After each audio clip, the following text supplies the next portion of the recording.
আজি এইটো অলপ শুকাইছে, চৌকাটো আকৌ বনাই আছোঁ।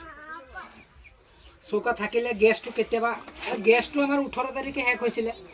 18 তাৰিখৰ পৰা আজি 7 তাৰিখলৈকে এই খৰিতে বনাই আছোঁ, গাঁত একটা কৰি পেলাই। এতিয়া চৌকাটো বনাইছিলোঁ, চৌকাটো শুকালে কেতিয়াবা গেছ শেষ হৈ গ'লে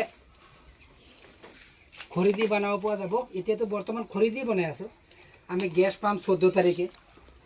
এতিয়া আৰু 7 দিন আছে আমাৰ চৌকাত বনাবলৈ। চৌকাটো অলপ ঠিক কৰিছোঁ।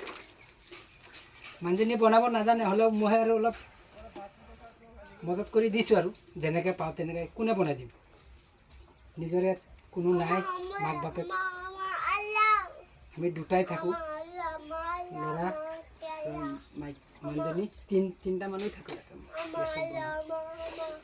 এই চৌকা আৰু হোৱা নিচিনা হৈছে আৰু কিমান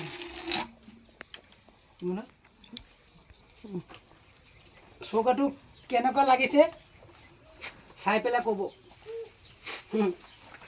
গেছ খতম হ'লে এইটোৱে আমাৰ এইটোৱে জান আৰু গেছ খতম হ'লে ইয়াৰ দৰকাৰ হৈ যাব। এতিয়া আমি 7 দিন বনাই আছোঁ ভাত।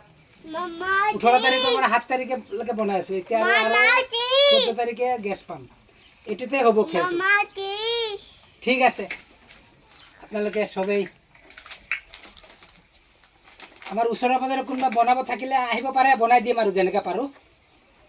ঠিক আছে, বাই বাই।